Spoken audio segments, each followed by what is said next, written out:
رب العالمين والعاقبة للمتقين ولا عدوان إلا على الظالمين وبعد ورينتي waxaan u tacsiinaa anoo ku hadlayo codka wasaaradda amniga dawladda federaalka Soomaaliya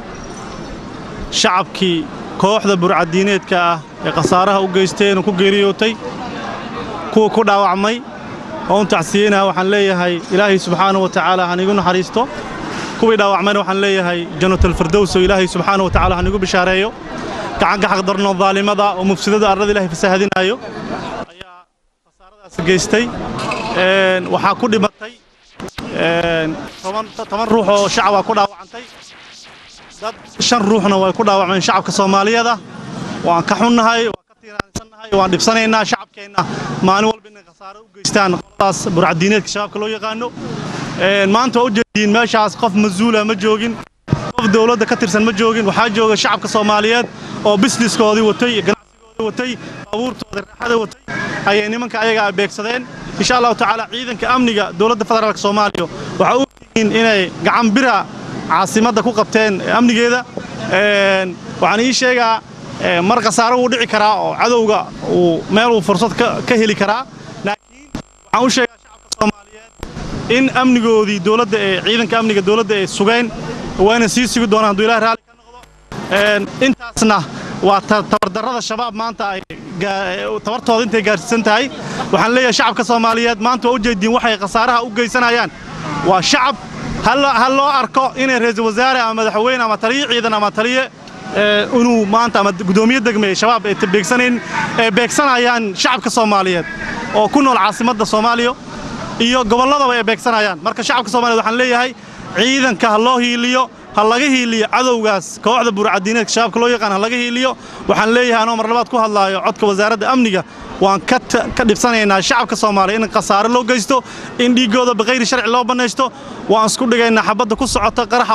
ku socdana ciidanka amnigu isku dhigayaan waana la arki doonaa waana la arkay waxa hadda guraayay dhaawaca iyo meedka guraayay waxay ahaayeen ciidanka xoogga dalka Soomaaliyeed ay ahaayeen oo tuutahooda watay qorigooda watay oo u jeedeen kuwana qasaare gaasiinayaan oo maanta dhigooda banaysanayaan kuwana way badbaadinayaan shacabkii hal loo arko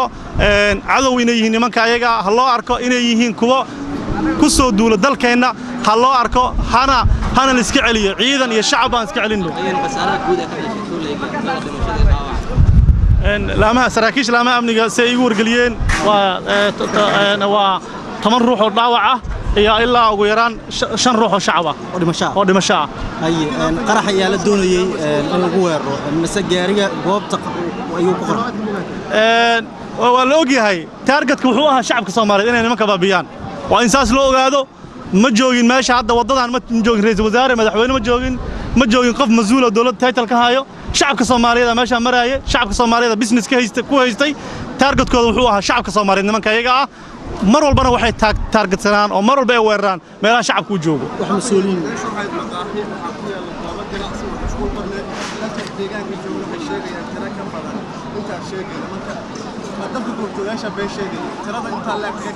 adiga goobjoog ahayd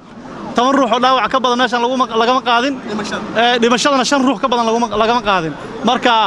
waa adiga hadda sheegi kartaa hadaa aragtay wax qasaare intaas ka badan hadaa aragtay ay sheegi kartaa laakiin ciidanka amniga saraakiisha amniga waxay ii sheegeen oo nagu wargeliyeen in 5 ruux oo shacab ay dhimatay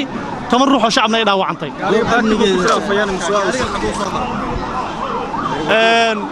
su'aashaas waa way dhacdadii laakiin ciidanka amniga wuxuu u taagan yahay mar walba inay amniga magaalada sugaan dadka sheegay in wadada ciidamada ay baaritaan ka wadeen oo jaam ay ahay sababtaas sababta la leeyahay in ay bataan dhimashadii dhaawac waxaan ku sheegaa waxa la baarayo waa cadawgii waxa laga baarayo waa shacabkii inay targetkooda u ahaa ciidanka waa u mahad celinaysa dadka u baarayaan ama cadawga ay u baarayaan targetkooda ay u raadinayaan ciidanka amniga waa u mahad celinaa ayana gaariga ma taagnaa xilliga uu qaraxay gaariga wuu taagnaa